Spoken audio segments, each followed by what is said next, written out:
Maayong gabi, Visayas ug Mindanao. Magandang gabi, Luzon. Magandang gabi, Pilipinas. Magandang gabi ho sa lahat ng mga Pilipino, mga OFW saan man panig ng mundo. Patoplok yung matang budlat ni Bake. Magandang gabi sa lahat ng mga Eskunyans, Duterte diehard supporters, Bantag supporters, sa lahat po ng mga KOGC, mga tutubo saan man panig ng Pilipinas. Breaking news po itong pag-uusapan natin ngayong gabi. Bago po riyan, pa-like muna, pa-share at pa-subscribe. At maraming salamat sa palaging pagsuporta sa Birada Aguila. Thank you so much po sa inyo. Sa hindi pa po nakapag-subscribe, pa-subscribe po mga kabisdak sa pangalawang channel po natin. Ayan. At nais ko po munang magpasalamat sa mga walang sawang pagsuporta sa Bisdak Pilipinas. Maraming salamat po sa mga nagpapakulay. Thank you so much po sa inyo. Maraming salamat, Disnats Tain, Marina Bustamante, Reson Yuriarte. Maraming salamat po sa inyo. At syempre, pasalamatan rin po natin yung nagpa-super thanks. Maraming salamat po, Arcelia Sinya. Thank you so much po sa inyo. Mabuhay po tayong mga Pilipino. Nagalit sa gobyernong nakangiwi ang panga. Talay guys. At siyempre, magandang gabi rin po sa mga silent subscribers and followers ng Team Bisdak Pilipinas. Team Ripley, magandang gabi. At magandang gabi po sa mga walang sawang pagsuporta sa akin ng ating mga moderator. Magandang gabi ho sa inyo. Breaking news po ang ating pag-uusapan ngayong gabi. Tara na! Ano bang hinihintay natin mga kabisdak? Bisdakan na! Breaking news po mga kabisdak. Attorney Vic Rodriguez sinampahan po ngayong araw ng disbarment case diyan sa Korte Suprema. Sino po ang nagsampa? Ayan po. Mamaya pag-usapan po natin ito. Kagulat-gulat naman ho ito. Ano bang kasalanan ni Atty. Vic Rodriguez para sampahan ng disbarment case na pinakamagaling na abogado po ito para sa akin? Palike nga ho guys. Siyempre pag-usapan rin po natin itong si Auntie Ring na nanggigigil na po sa mga Duterte diehard supporters kay Vice President Inday Sara Duterte. At kinampihan niya po itong baklang tikbalang. Di ba? Tikbalang, kalahati ulo, kalahati kabayo. Di ba yung tikbalang yung ulo, tao? So yung katawang kabayo. Ayan o, si Vice Ganda. Tikbalang, aswang. Ayan po. Alam nyo ho, mga kababayan ko, no? Itong si Auntie Ring, hindi ho talaga titigil sa kakabirada kay Vice President Inday Sara sa mga Duterte dahil yun talaga yung trabaho niya. Kaya tayo rin naman hindi po pwedeng tatahimik tayo ni Mal, may bibig rin naman tayo Talo nga lang tayo, kami mga lalaki. Dahil dalawang bibig ni Auntie Ring, apat pa nga eh. Words apat. Kaya bira po ng bira ho sa atin eh. Lalo na po kay Vice President Inday Sara Duterte na mukhang hindi po nakatulog itong si Auntie Ring sa birada ni Vice President Inday Sara na sabi niya hindi totoo na si Inday Sara ay nagtatravel sa Kuwait nang walang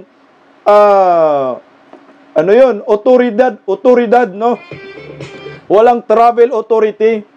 At sinabon nga po siya dyan ni Vice President Inday Sara. Teka lang. Ang sabi nga ho ni Inday, fake news na naman ang Palacio de Polvoron. Hindi pa pala nakamove on itong si Auntie Ring simula nang dumating siya galing sa India. Ilang kilong sibuyas yung dala nito. Hindi ka ba namoy anghit, ma'am? Totoo naman talaga eh. Talagang nag-press con po siya kanina, yun ang tinapik niya, no?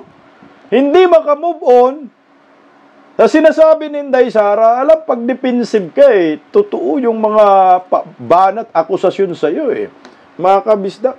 O ito ho, pakinggan po muna natin, kumintuhan po muna natin yung rebat niya kay Vice President Inday Sara. Dahil nirebat din po natin ito eh. Dahil nung una ba, sinabihan nga na fake news si Vice President Inday Sara. Sinabi nga, sa bunganga niya, magugulat kayo sa kanyang mga inilabas na mga video. Kung ano po yung nilabas nating video, yun rin po yung inilabas niya. No?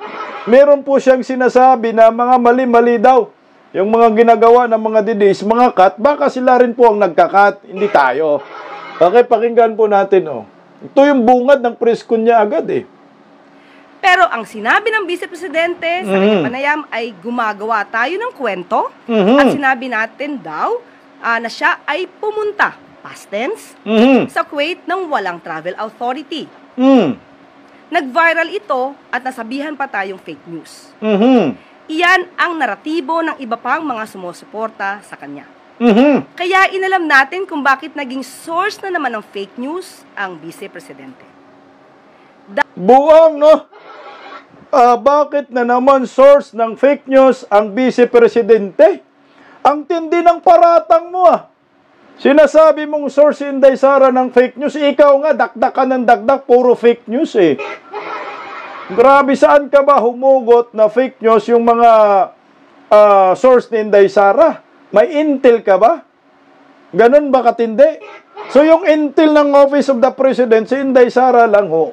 Ang binabantayan, bawat galaw ni Inday, binabantayan ho ninyo. Nakakatakot po yan Dahil ang Office of the President, itong spokesperson, ang bawat galaw ni Vice President Inday Sara, binabantayan nila, hindi ho po pwede yan.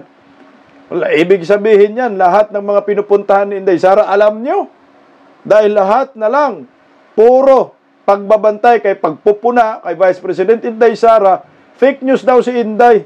Diyos ko, gawin nyo yung trabaho nyo ng maayos. O ito. Dahil inedit pala ang video, na tinutukoy niya at pinalabas na ang aking sinabi ay pumunta siya sa Kuwait nang walang inihain na request para sa travel authority. Panoorin po natin muna ang panayam sa Vice Presidente. So, I guess, isa na naman yon sa ginagawa ng Office of the President na yung ilihis ang usapan sa kung ano ang totoong nangyayari sa ating bayan. So kakahapon, nakita natin na unfavorable sa administration ang desisyon ng Senate of the Philippines. So gumawa na naman sila ng kwento na umalis ako ng bansa ng walang travel authority para doon na naman matutok yung attention ng mga tao and matuloy na naman yung lagi nilang paninira sa akin. Ang sinasabi ko nga, ang tawag dyan is political scapegoating.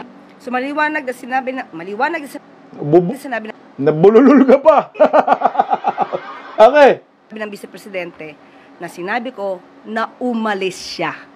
So past tense, umalis siya papuntang Kuwait ng walang travel authority. Wag muna ka. Paano mo sasabihin na fake news si Vice President Inday Sara? Alam mo, Auntie Krerering, kung mali yung sinabi ni Inday Sara, ipagpalagay natin na mali si Vice President Inday Sara. Kung meron mang mali dyan sa sinabi ni Inday Sara, hindi kasalanan ni Inday. Ang kasalanan yan at nag-fake news yan, yung nagtatanong. Sumagot lang si Vice President Inday Sara doon sa katanungan ng media. Ano bang tanong ng media? Baka tinanong, kasi sikat naman din yung video, na pumupunta ka daw, Vice President Inday Sara, kasi yan naman ang sagot, sa Kuwait, nang walang travel authority. Kaya ang sagot ni Vice President Inday Sara, hindi totoo yan, na wala akong travel authority. Yun ang malinaw. At sabi ni Inday Sara, nagpapakalat na naman kay itong si Auntie Krerering ng fake news. So, sino po ang may mali dito? Hindi si Inday Sara. Tinanong lang si Inday Sara at sumagot si Inday Sara ng katotohanan na hindi naman talaga totoo na pumunta si Vice President Inday Sara sa Kuwait na walang travel authority. Ano pong mali doon, Auntie Krerering? Oh, sige nga, ano bang rebat mo? Nukunin po natin ang totoong sinabi ko sa briefing. Sige nga. Wala po tayong informasyon. Tinawagan po natin ang Office of the Executive Secretary sa ating pagkakaalam at sa ating ibinigay. Ang pinakahuling travel authority na inaibigay sa kanya ay simula July 5 hanggang July 28 kung saan po siya nag-travel papuntang The Netherlands at South Korea. Meron po tayong nabalitaan at ito'y naitanong sa atin na meron daw na balak ang Vice Presidente na pumunta sa Kuwait, no? Sa Kuwait ng August 8. Pero as we speak, wala pa pong naihahain na request for travel authority ang Vice Presidente sa sinasabing pagbabiyahe. Ikaw ang fake news. Bakit?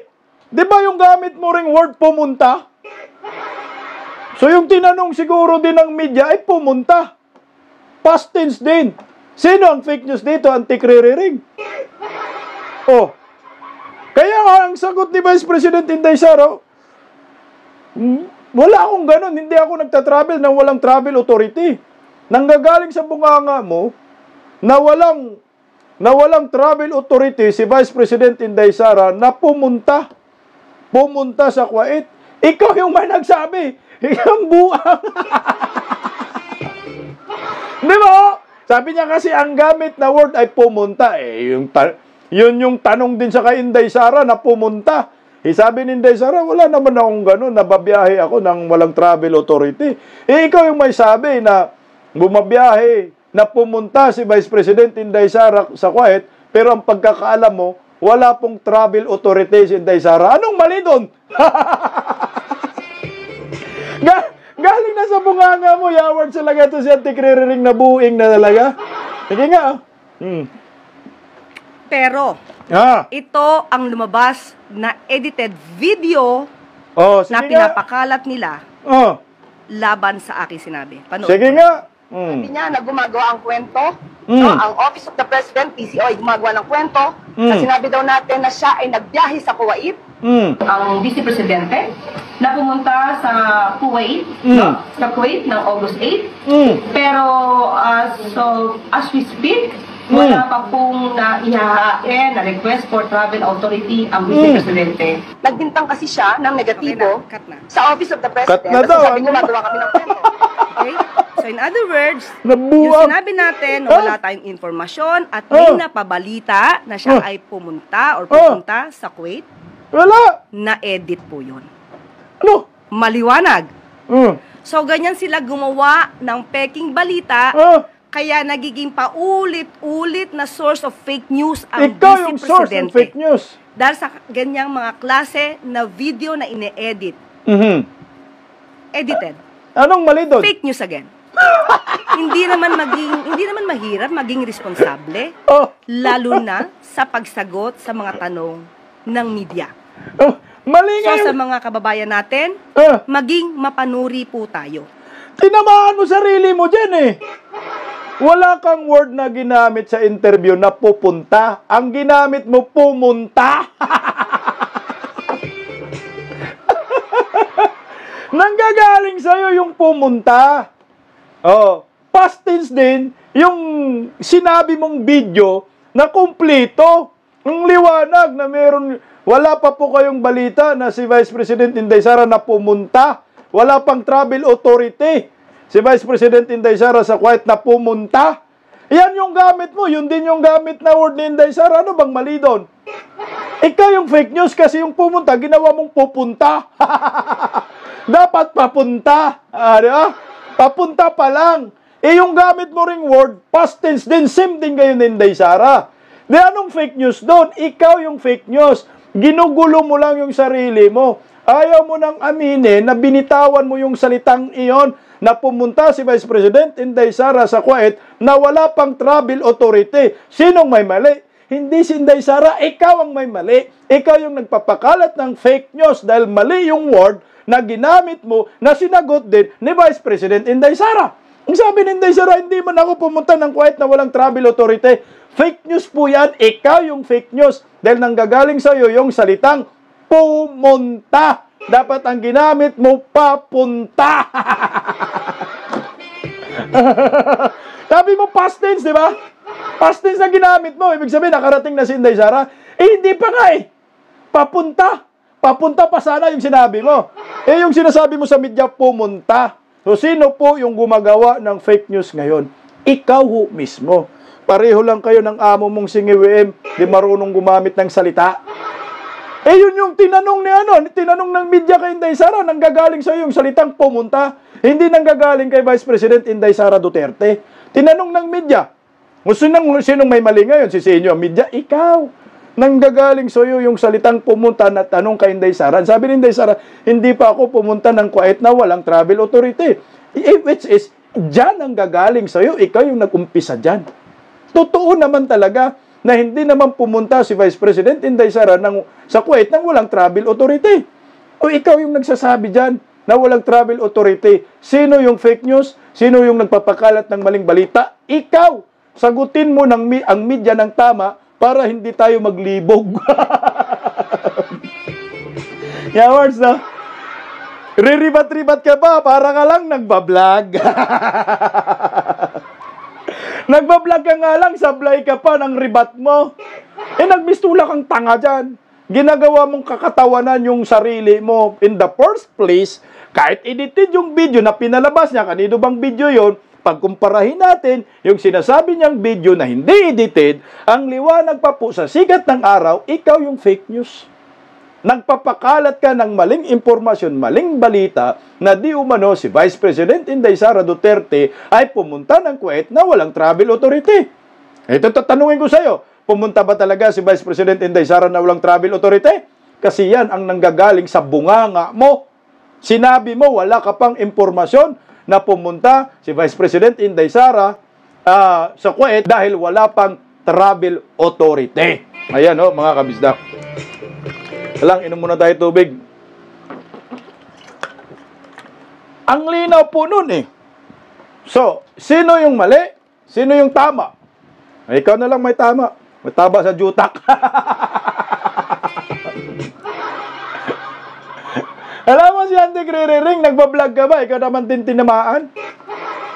Sana, maganda sana, pag nagbablog ka, yung ribat mo, tatamaan kaming mga Duterte diehard supporters. Tatamaan si Inday Sara. Ikaw rin din tinamaan dyan eh. Kumbaga sa Bisaya, nahilamit.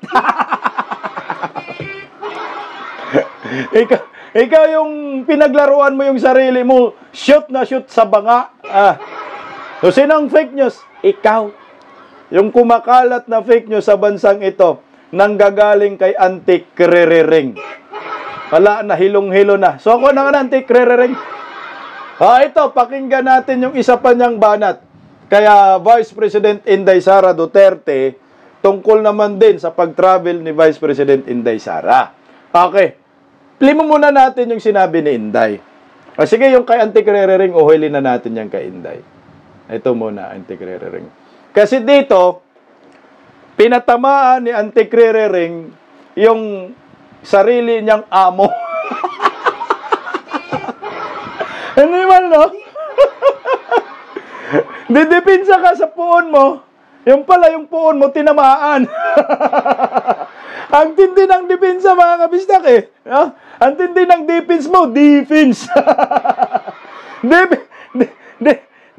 Defense ka ng defense. Defense ka ng ang gulo ng buko.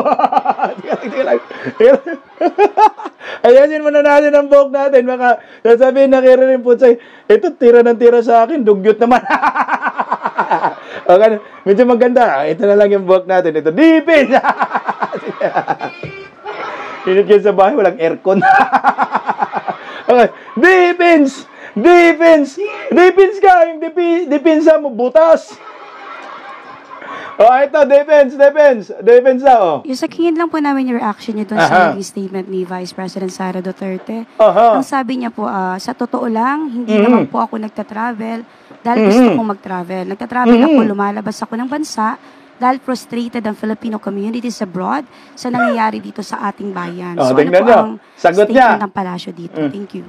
Well, una, siguro nga po, mapa-frustrate yung mga kababayan natin abroad. Dahil ang Pangulo po ay nasa Pilipinas, nagtatrabaho, inaayos yung mga problema at lumalaban sa mga anomalya at korupsyon. Ano? Lumalaban sa anomalya at korupsyon? Nagtatrabaho? Frustrate na daw mga OFW dahil nagtatrabaho daw ang Pangulo. Lumalaban sa korupsyon. May nakulong. Ang lakas mo naman ng loob mo, sasabihin mo yung Pangulo lumalaban sa korupsyon. Yung pinsan nga niya, ngayon, buhay na buhay pa. Ni Katiting, walang kaso. Kasuhan niyo mo muna, pinsan niya, para maniwala kami, o ipakulong niya sarili niya. Corruption, 203 billion state tax, hanggang ngayon, hindi pa nabayaran. Sige nga, ipakulong niyo muna pinsan niya, para malamat maniwala kami na talagang seryoso sa corruption niya, awards. Yes ko, Ginoo. Nagtatrabaho yung Pangulo. Inagawan na nga ni Ramon Ang ng trabaho yung Pangulo eh. Hindi na alam paano solusyonan yung baha. Sinampal kaliwat kanan ni Ramon Ang. Ako na lang ang susolusyon sa baha. Papalakpak pa si Ngiwim. Hindi niya alam, napakalaking insulto po yan sa isang presidente ng Republika ng Pilipinas na mayroong isang private company na gustong solusyonan ang baha. Ibig sabihin, inutil. Inutil yung Pangulo, hindi nagtatrabaho dahil hindi alam kung paano ang solusyonan ang baha. Tapos ngayon, sasabihin mo, nagtatrabaho saan? Baka nangungulambo. Natoplok na guys, Salayo. Samantalang ang Vice Presidente ay madalas na nasa personal trip at hindi po sagot ang pagbabiyahe para masolusyonan kung may problema man ang bansa. Hello, personal trip. Tinamaan mo si Bongbong dyan. Hindi daw sagot ang pagbabiyahe para solusyonan ang bansa. Ang problema ng bansa. Sorry. Ulitin natin Hindi daw sagot ang pagbiyahe para solusyonan ang problema ng bansa. Exactly, tama ka dyan. Bakit si Bongbong? Inikot na yung 7 kontinente ng mundo. Hindi mo na puna. So, ibig sabihin, pinagmumukhang tanga si Bongbong dyan. Dahil nakailang bisis, halos buwan-buwan bumabiyahe kung saan napupunta. Kamakailan, napunta sa Amerika. Tapos ngayon, kagagaling lang ninyo sa India. Tanga ka ba? Hindi mo ba alam na yung amo mo, kaliwat kanan ang biyahe, kagagaling mo lang, nagbibidyo okay pa nga kayo doon, di ba? You are my dancing queen, kririring ay tamborin. Ang iwiim. Di ba galing kayo nagbabiyahe-biyahe, di namin mo rin na yung presidente ng Republika ng Pilipinas ay palpak si Ngiwim sa kanyang ginagawa na panay travel, kung saan-saan, bilyones, trilyones na ang gastos, wala pa rin nangyayari sa ating bansa. Hindi pinatamaan mo, amo mo dyan. Di ba ho?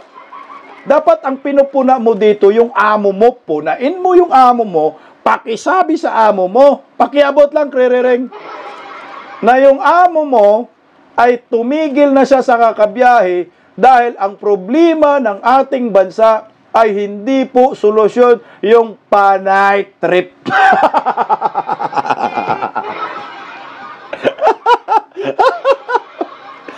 Ano ba kasing tinitrip ni Dayon niya, ranting rereng? Basta ako, ayaw ko ng trip nila ni Palaka. Di nagbumirang ka. Ang tawag dyan, back to you, anti-kririring. Pakitigil na po yung biyahe-biyahe ng amo mo. Bakit si Vice Presidente Inday Sara yung sinasabi mo? Ika, yung problema ba ng bansa ay ang mag-solusyon dyan, ang mag-solve ng problema na yan ay ang Vice Presidente? Hindi inutil yung Presidente kung gano'n. Alam mo ba, Anting Rereng? Yung Vice Presidente, spare tire lang yan eh. Chillax lang yan. Hindi dapat yan makikialam sa problema ng bansa. Dahil ang mangunguna sa pagsolusyon ng problema ng isang bansa ay isang head of state, isang presidente. Yan ang mangunguna. Sa kanya nakaatang ang lahat ng suliranin ng bansang ito. Lahat ng problema, siya dapat naghahanap ng solusyon. Hindi ang vice-presidente, tika. Vice-presidente ba ang mananagot sa lahat ng kabulastugan ng gobyernong bangag? Hindi Kayo yan. Kaya wala kang karapatan magsabi kay Inday Sara na paglalabas ng ibang bansa, hindi yan solusyon sa problema. Kung hindi nyo kaya solusyonan ang problema, hindi kaya ng amo mo, di naman talaga kaya, mas maganda pag-resignin mo na lang si Bongbong nang matahimik na kami. Matahimik na ang bansang ito na puro pambubudol at scam. Tinamahaan si Bungit dyan, Sige nga, tuloy. Hindi po trabaho ng vice-presidente at wala po sa konstitusyon na kailangan siya magbiyahe para siraan ng Pangulo at para hilingin sa taong bayan ang pagbagsak at pagtanggal sa pwesto ng Pangulo. Hala, loko! Fake news ka na naman, Bakit meron bang sinabi ni si Vice President Inday Sara na pabagsakin ang Pangulo? Wala! Bakit naninira ba si Vice President Inday Sara kay Bongbong Marcos, sa mga Marcos? Wala nang sisirain yan, sirang-sira na yan. Tiga. Magkaliwanagan tayo mga kabisdak. Meron pa bang sisirain sa pamilyang Marcos? Wala na pong sisirain dyan. Sirang-sira na, kagaya sa utak mo, sirang-sira na. Hindi na alam ang ginagawa. My God, ni minsan, hindi po sinasabi ni Vice President Inday Sara sa kanyang travel abroad na pabagsakin mo ang gobyernong nakangiwi ang panga. Walang ganun. Merong sumisigaw, pero sabi ni Inday Sara, hindi pwedeng ganun. Kasi bawal po yan. Ni minsan, hindi po nagkalat ng paninira si Vice President Inday Sara sa gobyernong Marcos. Kung meron man na mga sinasabi si Inday Sara patungkol sa ekonomiya, problema talaga sa bayan, ay totoo po yan. Literal na problema ang nangyayari ngayon sa bansang ito. Walang paninira doon dahil katotohanan yan.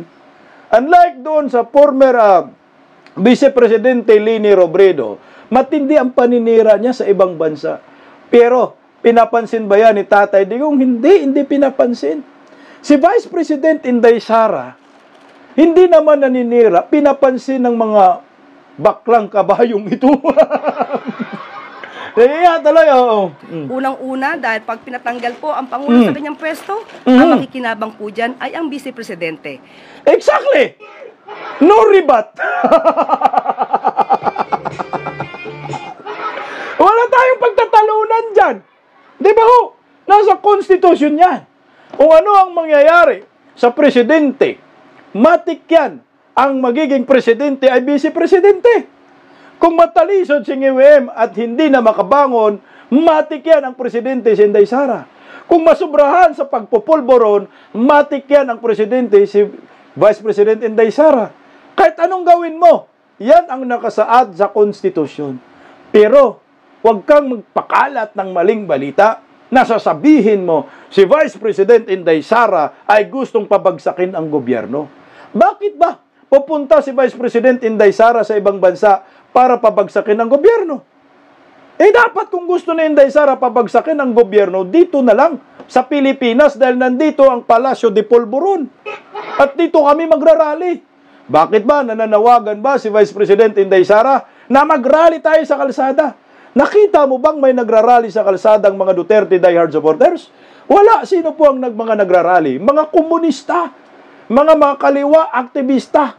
Na kamakailan yung apo ni Ninoy Aquino mag-hysterical na. Yang sabi, magalit tayong mga Pilipino sa Presidente, Supreme Court, Senado kay Inday Sara. Yan ang maliwanag na gustong pabagsakin ang gobyerno ninyo. Hindi nyo pinupuna, hindi nyo kinakasuhan. Di ba? narungsin ka eh. Gumagawa ka ng maling balita. So, ikaw ang fake news. Hindi po iyon trabaho ng presidente. Maliwanag naman po siguro yan sa ating konstitusyon. At siguro dapat mas maging maliwanag lamang na ang personal trip ay pang-personal agenda.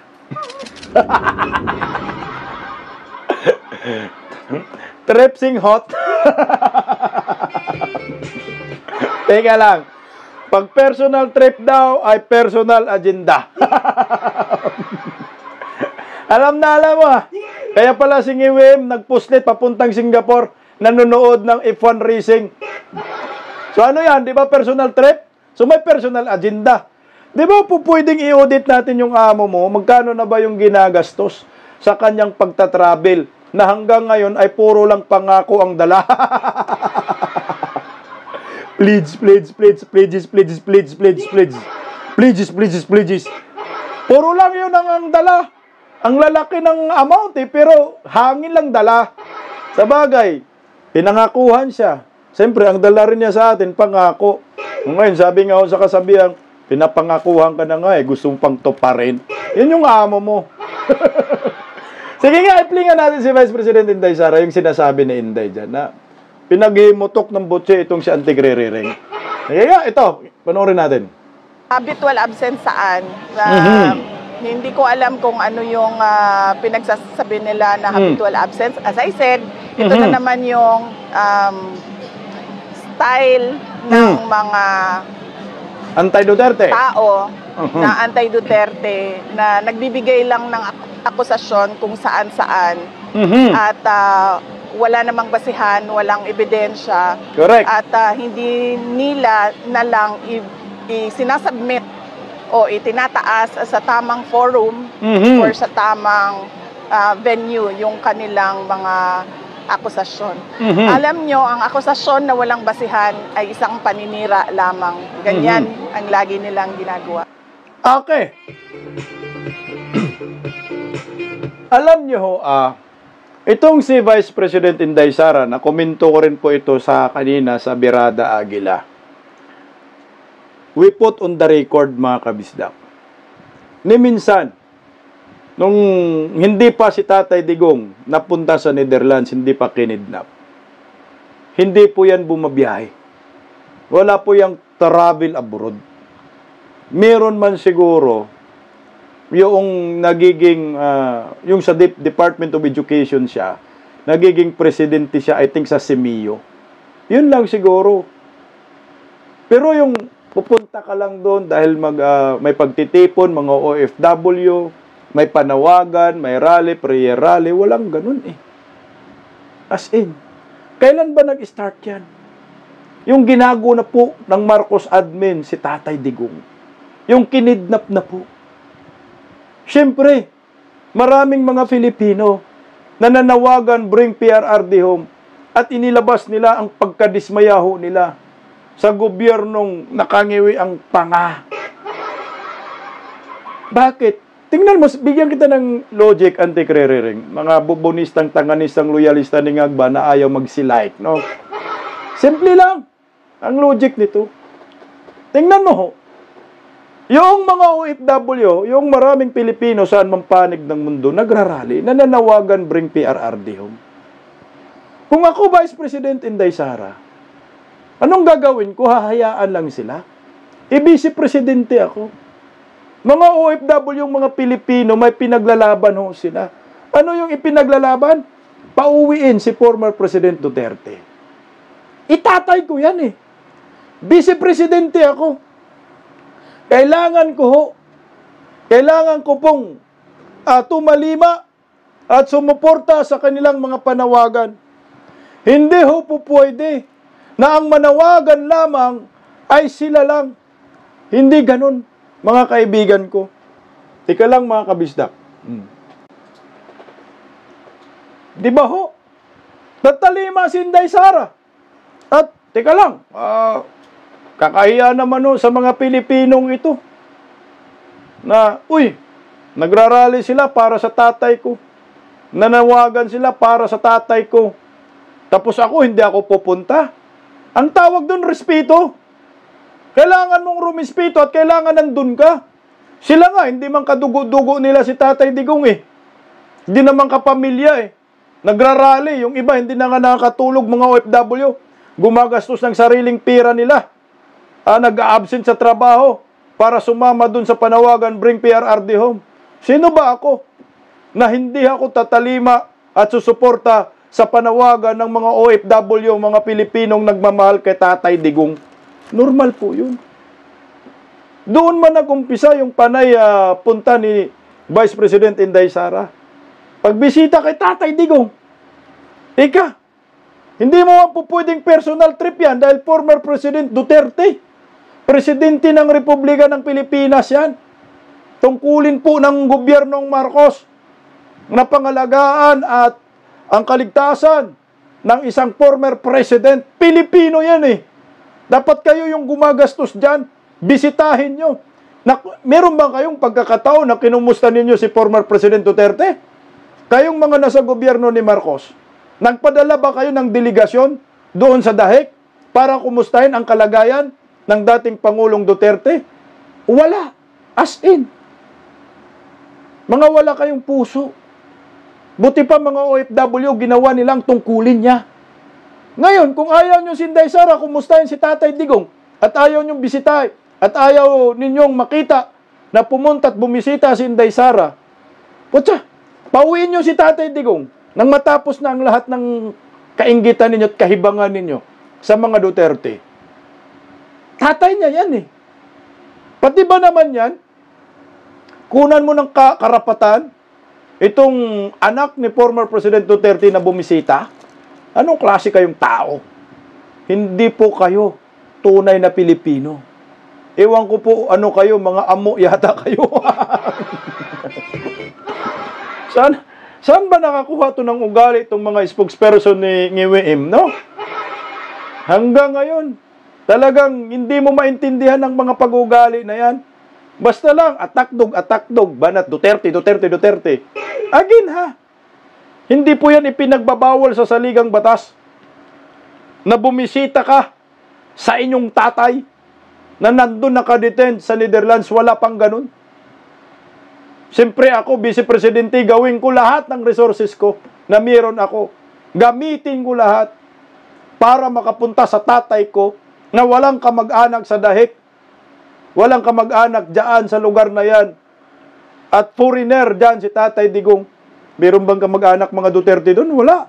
Ang tanging pinanghugutan lang ng lakas ni Tatay Digong ay yung mga Pilipinong mga OFW na hindi umaalis dyan sa Dahik, na hanggang ngayon nandyan sila sa labas. 5 buwan na nga ho ngayon eh. Nandun pa rin yung tao dyan lang, humuhugot si Tatay Digong. Na which is itong si Vice President Inday Sara, susuklian din niya ang pagmamahal ng mga Pilipino sa tatay niya. Mahal natin si Tatay Digong. Bawal ba ho? O sige, palit na lang natin para matapos na. Si BBM na lang sa Dahik, gusto nyo? Okay, si Tatay Digong para hindi na bibisita si Inday Sara at hindi na aalis diyan sa dito sa Pilipinas. Hayaan nyo yung pamilyang Duterte na umalis dahil kagagawan nyo naman yan. Alangan naman, hindi nyo bibigyan ng travel authority yan. Marsyalo na talaga.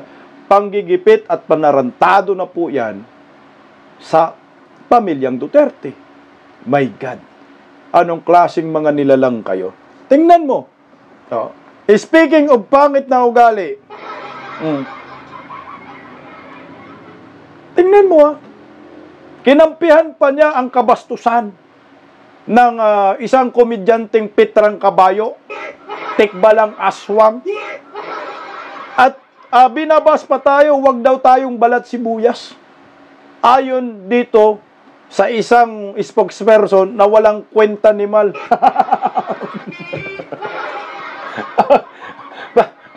Pakinggan mo na natin ang kanyang pinagsasabi, Howard talaga. Mapaaway tayo dito ng kapitbahay, Hindi kiririring. Ano bang tunog ng kabayo? Ow! Ow! Baliktad. So kasi tingin ko sa kanya eh. Yung kabayo, yung pinagtanggol niya. Ganito na ba talaga yung good manners and right conduct ng maraming Pilipino? Mga bastos, kailangan tularan natin ang mga bastos. Sige nga iyakin daw tayo. Po sa mga ganung klaseng sentiment. Pero una kasi, ano naman yung concert naman yun eh. Parang show naman yun. So, hindi kailangan na maging balat sibuyas ang sinuman. At ito naman talaga ay nangyari. Ginok din naman ni dating Pangulong Duterte, yung tungkol sa jet ski. Sinabi pa niya na ang naniwala sa kanya nung sinabi niya sasakay siya sa jet ski para sa West Philippine Sea. Sinabi niya stupid. O diba yung joke na yun, mas marami nasaktan na Pilipino. So ngayon, kung ginamit ito, stupid! Meron kang video ngayon? Pablabas mo nga. Ikaw na naman, nandiyan ka na naman, gawa-gawa ka na naman ng balita. as part ng concert, siguro dapat hindi naman sila mapikon. Kasi sinabi din naman ito ng Pangulo, lahat naman halos ang sinabi ng Pangulo, di naman lahat halos. Karamihan sa sinasabi, kapag ugag, lahat halos, ha? Sinabi mo lahat halos, tririring, matililing ka na. Sabay bawi, hindi naman lahat halos. Karamihan. Gagi, oh. Oh. Ano? Medyo may mali. Ang sasabihin ng spokesperson niya, joke. So, pero hindi naman tayo tumatawa pag sinabi naman joke noon. So, ngayon, maraming nanood. So, yung mga ayaw siguro mapanood yung concert na yun para hindi masyadong masaktan, huwag niyo nang panoorin. Oh. Yun lang. Oh, lol. Wag na lang daw natin panoorin mga didis kasi kayo, nanonood pa kayo eh. Puta, kasalanan pa natin ha. Pambihirang buang talaga naman oh. Kasalanan pa ng mga DDS ang kabastusan na ginawa ni Vice Gundo. Hindi ba Vice Ganda? Vice Pangit. Ni Pitrang Kabayo. Diyos ko, ginawa ng mga klaseng spokesperson ito.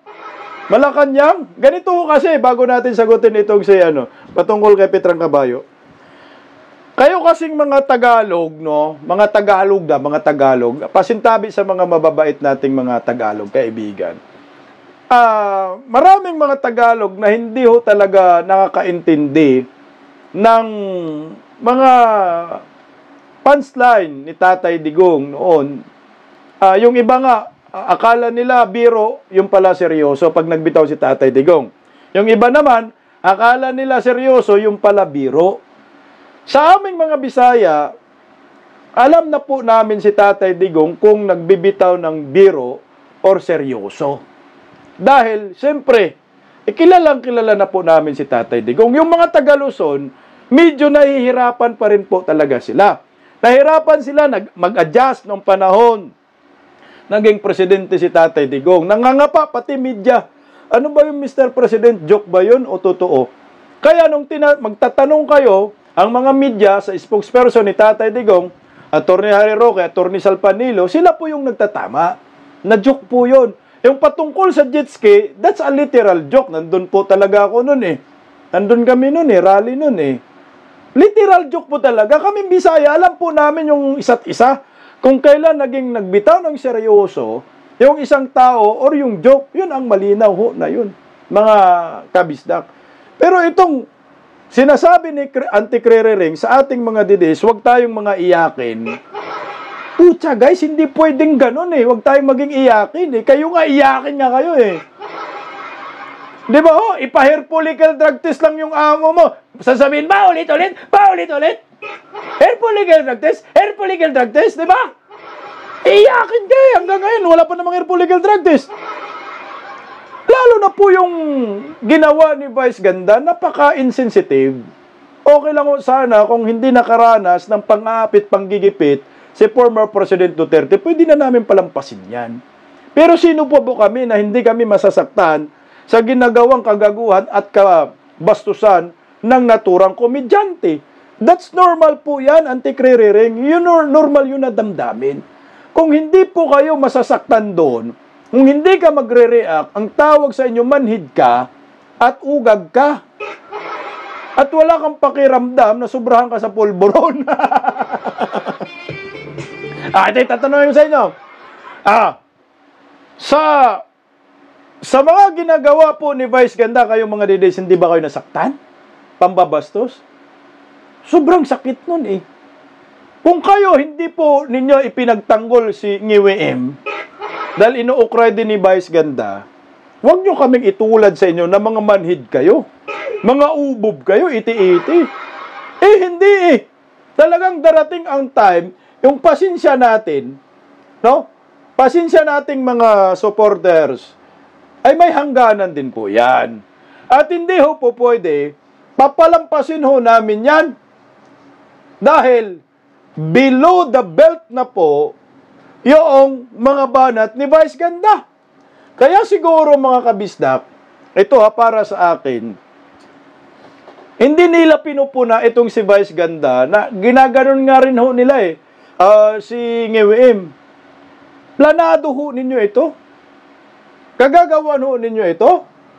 May bayad ba itong si Vice Ganda? Nagtanong ako baka makasuhan tayo, makontempt. Kasi nakakapagtataka ako, nagtataka pa rin ako hanggang ngayon eh. Bakit walang mga BBM supporters ang umaatake ngayon kay Bongbong Marcos? Kay Bongbong Marcos, sorry. Palike ka guys. Bakit walang mga BBM supporters ang umaatake kay Vice Ganda? Samantala, grabing pambabastos din kay BBM. Di ba pumalag nga ho si Christy Fermin, no? Yung mga ang mga Marcos supporter, BBM supporters tahimik eh. Mga DDS lang talaga yung nagre-react dahil nga sobra-sobra ka. Bakit nga hindi kayo nagre-react? May mga supporter ba talaga si BBM? Baka wala. Ang suspitsa tuloy namin dito, kagagawan ito ninyo. Itong pambabastos kay former President Duterte sa pamamagitan kay Vice Ganda. Baka state-sponsored po ito. Baka lang ha. Kasi may kumakalat ngayon na picture eh. Ayan oh. Tingnan nyo yung kumakalat na picture. Si Pitrang Kabayo at si Kukak. Ang kabayo at ang kukak nagkita. Saan ba to? So merong relasyon. Pwede ba magkarelasyon ang palaka at kabayo? Ano ang tunog ng kabayo? Kukak! Baliktad. Ang tunog ng palaka, Aw! Aw! Nagtatanong lang po kami, no? Ano bang meron sa picture na ito? A picture paint 1,000 words. Dahil hindi po kayo nag-react sa ginagawa ni Vice Pitrang Kabayo na pambabasos kang Ngiwe at kinampihan pa ng inyong spokesperson. Ha? Ha? Ano? Mamayos kayo ha? Higa lang mga kabisdak ha. Chat ko lang si Bakay. Higa lang ha.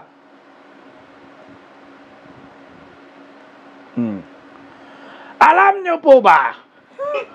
Hindi ako lasing ha. Nakakapagtataka.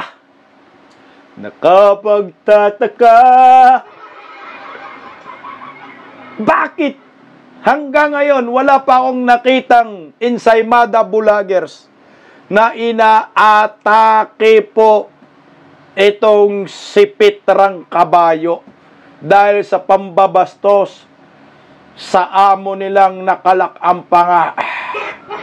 Saka. Meron? Nasaan na yung mga bayaran ninyo? Di ba wala? Something fishy. Nangangamoy malansang isdang tilapyang bulok.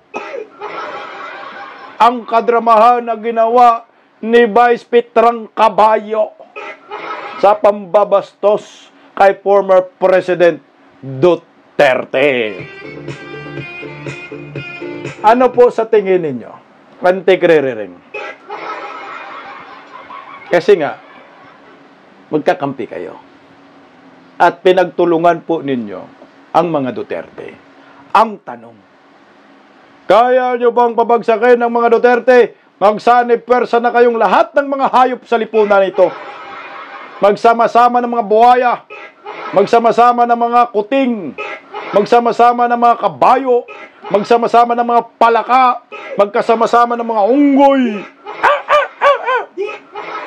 Hindi pa rin po ninyo matitinag ang agila ng Mindanao. Wow! Ito mga kabisdak, palike nga ho muna. Puta, napasarap yung buhay natin ngayon. Kwentuhan. Ito, breaking news po ito mga kababayan ko. Grabe po ngayon ang nangyayari kay Atty. Vic Rodriguez. Sinampahan po ng disbarment case ngayong araw po sa Supreme Court. Sino nga ba ang nagsampaho ng disbarment case kaya Atty. Vic Rodriguez? At ano po ba ang hangarin nito? Bakit meron bang kasalanang nagawa si Atty. Vic Rodriguez? Ito na nga ho talaga mga kabisdak. Teka lang, inom muna tayo tubig. Palike ka muna mga kabisdak. Pag kumakampi ka talaga sa mga Duterte, isa lang ang ano mo dyan, pupuntahan. Kakasuhan ka, gagawan ka ng kasalanan, sisirain ka, black propaganda ka, may bonus ka pang kulong. Ganun ho. Ito yung nakakatakot na panahon ngayon sa aming mga Duterte diehard supporters. Lahat na lang ng gusto nilang gawin ay posible mangyari ho, mga kabisdak. Mantakin mo yan. Magulat-gulat ka, mayroong disbarment case laban kay Atty. Vic Rodriguez. Ang tino ng abogadong ito, alam niya ang batas. Malayo naman yung siwag ubob. Sino po ang nag-file ng disbarment case, mga kabisdak? Ito po nag-file po ng disbarment case. Ayan po yung taong iyan. Tingnan mo Okay, tingnan mo. Ayan po yung taong iyan. Basahin po natin mga kabisdak. Ang lakas ng loob ng taong ito na mag-file ng disbarment case laban kay Atty. Vic Rodriguez. Iyan po ay si Jason Binay Suarez. Alam niyo po ba itong si Jason Binay Suarez? Ito po ay pamangkin ni Nugnog. Pamangkin ni Nugnog. So yung nanay niya, I think, at saka si Nugnog, magkapatid. Kasi pamangkin man ito ni Nugnog. Ano ba ang dahilan niya sa pagsampa ng disbarment case laban po kay Atty. Vic Rodriguez? O narito po Sabi niya, kanina lang po ito Nagsampa ako ng reklamo para tanggalin sa pagiging abogado si Atty. Victor D. Rodriguez, dating Executive Secretary at abogado ni Pangulong Ferdinand R. Marcos Jr. dahil sa paglabag niya sa tungkulin bilang abogado nang isiwalat niya ang mga confidential na usapin mula sa kampanya ng Pangulo noong 2022. Pangangampanya daw. At sa mga unang buwan ng Administrasyong Marcos sa kanyang aklat na Kingmaker. The hard copy, para sa akin, ang mga ibinunyag niya, totoo man o hindi, hindi basta kwento lang kundi maingat na hakbang na may kinalaman sa pansariling interes at ambisyong politikal. Ang ganitong gawain na ipinagbabawal sa Code of Professional Responsibility and Accountability ay maling paggamit ng tiwalang ibinibigay ng kliyente at sumisira sa tiwala ng publiko sa propesyon ng abogasya, lalo na kung ito'y ginagawa ng taong malapit sa pinakamataas na posisyon sa pamahalaan. Para sa akin, Malaking aral ang kasong ito tungkol sa kahalagahan ng pagiging tapat at pag-iingat sa mga lihim ng kliyente sa larangan ng batas. Ang tungkulin ng isang abogado na pangalagaan ang tiwala ng kliyente ay haligi ng katarungan, at kapag ito ay nilabag, lalo na sa pinakamataas na antas ng kapangyarihang politikal, nasasaktan hindi lang ang ugnayan ng abogado at kliyente, kundi pati ang kredibilidad at ating mga demokratikong institusyon. Teka lang. Palike nga, guys.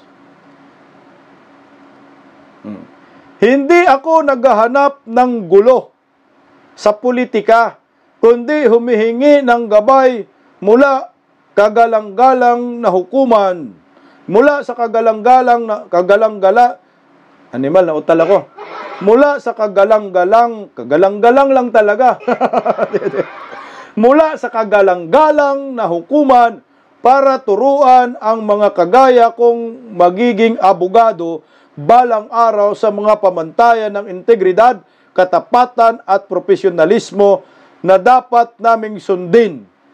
Jason Binay Suarez. Ang tanga mo. Nagsampa daw siya ng disbarment case para i-guide daw siya. No? Pambihira, para sa pagiging abogado niya. Yun lang. Di sana nagtanong ka na lang kay Atty. Vic Rodriguez. Hindi yung nagsasampa ka ng disbarment case for what? Hindi political. Loss mo, sir. Political pa rin ito, sir. Political motivated pa rin po ito. Pamumulitika pa rin ho ito. Kasi alam naman po natin si Atty. Vic Rodriguez ay talagang mabigat na kalaban ngayon ng gobyernong Marcos at alam lahat ang mga ginagawa ni Bongbong. Teka, si Raulo man siguro, si Atty. Vic Rodriguez, kung yung mga confidential na mga usapin ay kanyang isinusulat dyan sa kanyang libro na The Kingmaker. Ito po, dahil daw dito, ito, binigyan nga ako ni Atty. Vic Rodriguez dito. Maraming salamat, Atty. Vic Rodriguez. Bakit ba? Ang bubo na talagang abogado ni Atty. Vic Rodriguez, kung hindi niya alam ang usaping legal, alam na alam niya yan. Ang problema ho dito, guys, sasabihin po ng taong ito na hindi siya namumulitika, bakit magsampa ka ng disbarment case? At gusto na lang malaman yung tamang proseso. Paninira po ito. Magkano? Nag-aaral pa daw siya ng abogasiya, putya, nugnog na nugnog, no? Di ba po pwedeng pag-usapan na lang ho ninyo kung ano yung laman dito? Kung gusto mong malaman, tanong mo kay Atty. Vic Rodriguez. Kung sabihin ni Atty. Vic Rodriguez, pwede ako dyan makasuhan ng disbarment case. Di kasuhan mo. Ang lahat ng dito ay kwento ni Atty. Vic Rodriguez noong nasa poder siya ni Bongbong Marcos at ginagampanan niya yung trabaho. Lahat nandito. Parang history book ito ng buhay ni Atty. Vic Rodriguez. Ano po yung mali dito sa Kingmaker? Bumili ka pang ingot ka, ginagamit mong paninira kay Atty. Vic Rodriguez. So hindi ka sigurado kung ano ang laman dito. Binasa mo ba? Sana binasa mo isa-isa para malaman mo kung anong laman. Nakapagtataka naman. Kailan lang po ito nag-release ng libro si Atty. Vic Rodriguez? Ang tagal na ho. Di ba? Ang tagal na ng libro na ito. Ako nga binigyan, October 4, 2024. May greetings pa. Derbistak, ipagpatuloy mo ang lahat ng inyong mabubuting gawain para sa Pilipino. Maraming salamat, mabuhay ka, Atty. Vic Rodriguez. Mantakin mo, ito nga ako, binigyan ako October 4. Ano bang 2024? Ano bang pitsa ngayon? August 12, 2025. Ngayon ka lang nakakuha ng librong ito? Last year ito na-launch, di ba? 2024, I think. Dapat noon pag-launch nito, nagrereklamo na kanbuang ka. Anong sasabihin mo? Hindi ito pamumulitika. Pamumulitika yan, sir. Liwanag po, ito ay demolition job labang kay Atty. Vic Rodriguez. Dahil alam natin, consistent pa rin itong si Atty. Vic Rodriguez sa pagbabatikos sa gobyernong Marcos. Maliwanag po yan. Ngayon, ito sino ba itong Poncio Pilatong ito? No? Nabayaran, sir. Kamukha talaga ni Nognog. Oh. Nognog na Nognog. Mukhang mukha. Eh, alam ko naman yan, magaling si Atty. Vic Rodriguez na abogado. Hindi naman basta lang gagawa si Atty. Vic Rodriguez ng hindi maganda sa librong ito. May matutunan ka dito sa libro niya. At may malalaman ka kung ano po talaga ang tunay na pagkatao ni Atty. Vic Rodriguez. Sinasagot lang ni Atty. Vic Rodriguez sa librong ito ang lahat ng mga akusasyon niya. Sinulat lang po niya yung katotohanan dito. Anong disbarment case kang nalalaman? Anyway, good luck po sa inyo, Atty. Vic Rodriguez. At alam po natin na sa panig po ninyo ang katotohanan. Suportahan po natin si Atty. Vic Rodriguez at naibalita na rin po yan sa Batas PH. Una ko po yung nakita sa Batas PH po. Rodriguez faces disbarment complaint over disclosures about PBBM presidential bid. Yun yung pinalabas dyan ng naturang FB page. Nang niresearch ko po kung sino yung nag-complaint labang kay Atty. Vic Rodriguez, yun po yung lumabas. Pamangkin ni Nugnog. Alam naman natin, yung mga Binay, kakampi ng mga Marcos. Maliwanag, political motivated po ito. Good luck po sa ating lahat. Atty. Vic Rodriguez, mabuhay ka. Bago po tayo magwakas, maraming salamat sa patuloy na pagsuporta. Thank you so much po sa inyo. Panoorin at pakinggan po muna natin ang theme song natin dito sa Bisdak Pilipinas, ang awitin ni Sir Hardy Kaligtan. Mabuhay po tayo mga Pilipino. See you po muli bukas, Bisdak Pilipinas. God first. Maraming salamat. Paggising sa umaga, tanghali at gabi, nakikita ko ang post niya, ang hapdi. Paano nga ba to? Di ako makatanggi. Watch ko na lang at isipin ng mabuti. Bisdak Pilipinas. Bisdak, tinig ng katotohanan. Sa bawat vlog may laban sa kasinungalingan. Mulat ang mata, gising ang masa. Bisdak Pilipinas, para sa bayan, gumigising sa diwa. Sa likod ng kamera, tapang ang dala, walang sinasanto kung mali ang gawa. Hinay-hinay, pero palaban. Boses ng tao sa digital na labanan. Bisdak, tinig ng katotohanan. Sa bawat vlog may laban sa kasinungalingan. Mulat ang mata, gising ang masa. Bisdak Pilipinas, para sa bayan, gumigising sa diwa.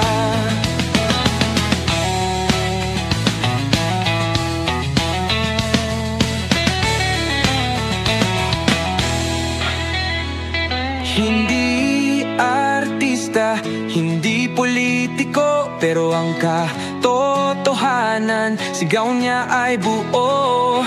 Sa YouTube o Facebook man siya makita, may aral ka pa rin, may uwi sa bawat salita.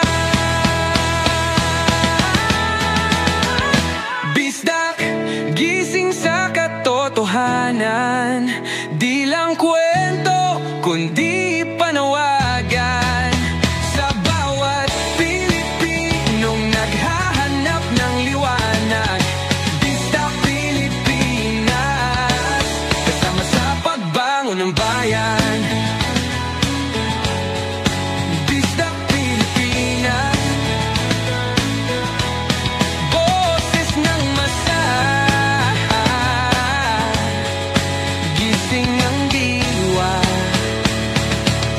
vlog mo may pag-asa.